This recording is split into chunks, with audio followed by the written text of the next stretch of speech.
Good day, wonderful viewers. You are welcome to Learn and Grow TV. Today we'll be talking on a topic that has been gaining momentum worldwide. That is overcoming mental trauma. Before we begin the program, let's listen to this. Overcoming mental trauma is no longer a forbidden topic. From social media campaigns to workplace initiatives, the conversation is growing louder. Celebrity athletes and everyday people are sharing their struggles with anxiety, depression, and major initiatives. Organizations like the World Health Organization and local non-profits are working tirelessly to provide resources and support. Schools are implementing mental health education, and employers are prioritizing employees' well-being. But despite this progress, challenges remain. Many people still face mental trauma, lack of access on how to share their problems. So how do we keep moving forward and help people get out from their shells? For decades, mental trauma has been a disturbing and distressing experience that has overwhelmed a person's ability to cope, leaving lasting emotional, psychological, and sometimes physical effects. It can result from single events, repeated exposure, or a long-time situation, such as abuse or oppression. I am your host, Adetikpe Adefunke Blessing, and today we have with us an amazing guest who will be giving us insights on the topic. Join me as I welcome our guest, Dr. Aderegbigbe, a doctor from the Boesti Health Center. You're welcome, sir. Thank you. Yes, sir. Yes, sir. Sir, considering the fact that we're talking on mental trauma, sir, please, can you help us define mental trauma? Like, what exactly is mental trauma, sir? Oh, thank you. Mental trauma. Yes, sir. Has to do with mental health. Is like you said in your introductory speech. Okay, sir. Is gaining momentum worldwide. Yes, sir. What mental trauma is all about is emotional or psychological response to anything that is relating to life, your awareness of your environment. Yes, sir. That is now causing disturbance from the mind. All right, sir. And this has now overwhelmed your ability to cope.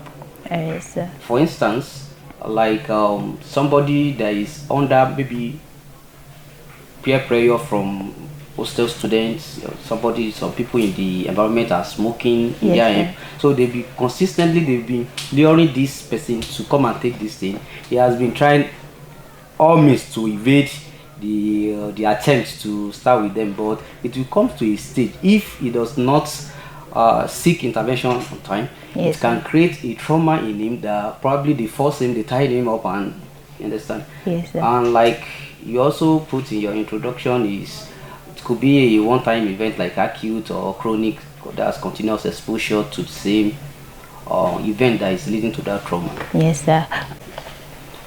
The support that is required for at least to bring people that are mentally traumatized, to reintegrate them into the society and let them heal. They will let them get over the issue of the stress. Is number one. I talked about the psychological support, which is usually done by experts, psychiatrists, mental health. So we have counselors, all those things, all those set of people. And like the number one thing they do is cognitive behavioral therapy.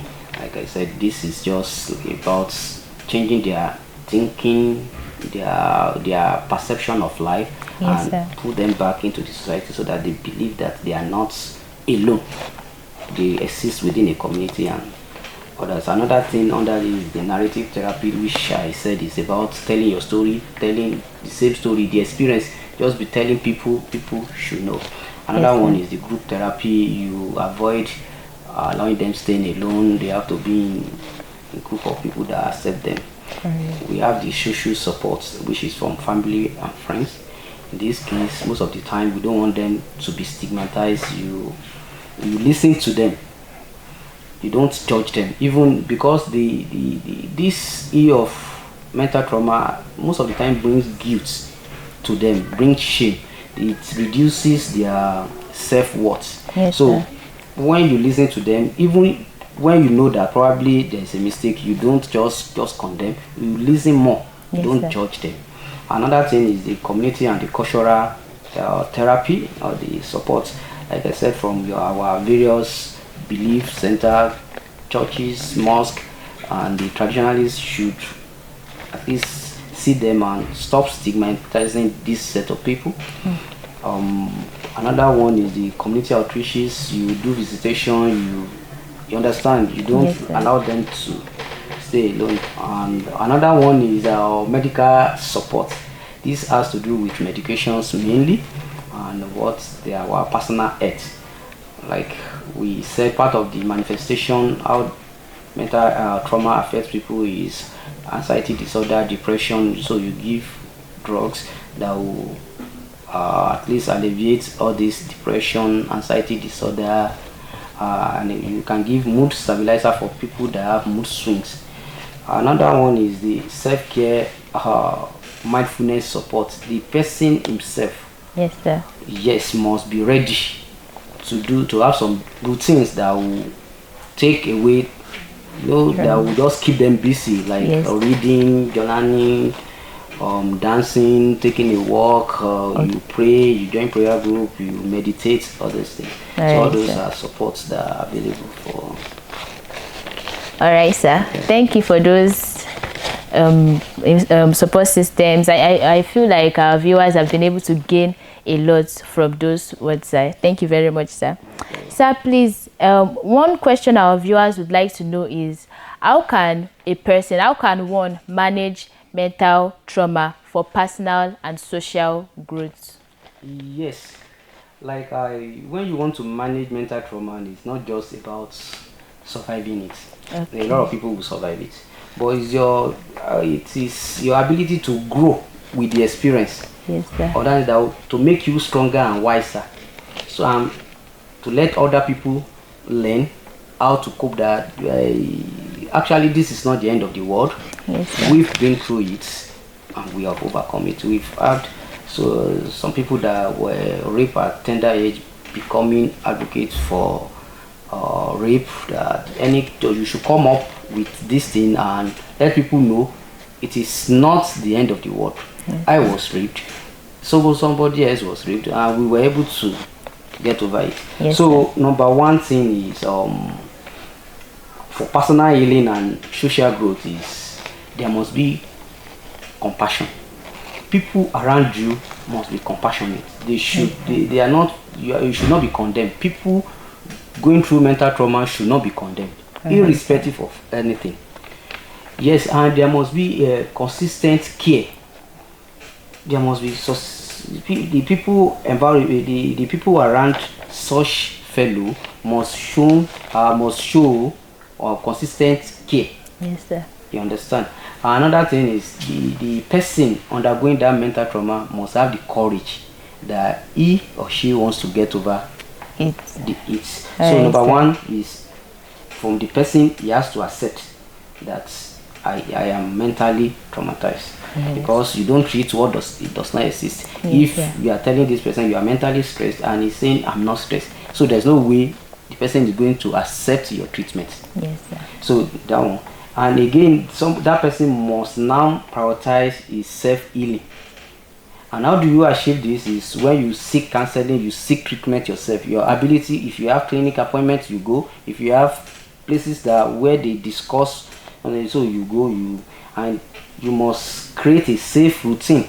Yes, sir. Yeah, what you do to keep you busy, because once like idle mind is the devil's workshop. So Yes, you have sir. to have a daily routine that keeps you occupied and have adequate rest. Yeah.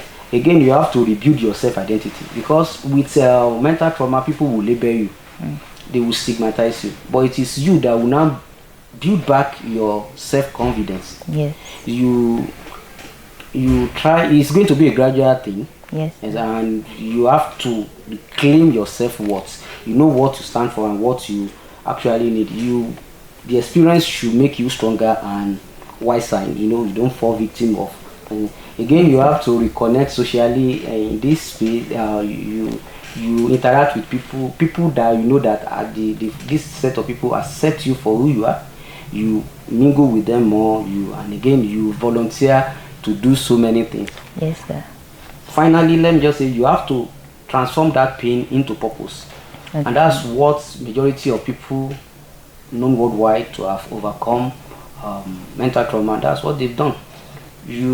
It's pain, but you turn it a purpose. You can form a group to challenge people that are experiencing what you went through, or just like you tell people your experience, you tell people what you've gone through, you now let them know that it is possible to overcome it.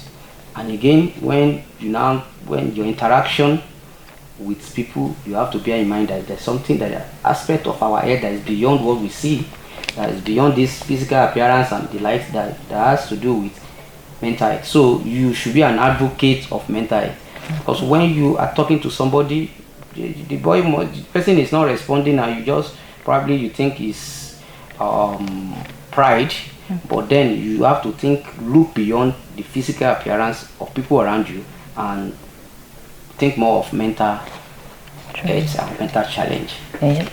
All right, sir.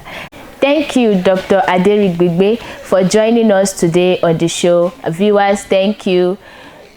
It is clear that overcoming mental trauma is not just a trend, but a movement that's changing lives. Let us keep the conversation going, bring down the stigma, and build a more compassionate world to ensure that no one faces their struggles alone. Join us same time, same station for more information on overcoming mental trauma. Peace out.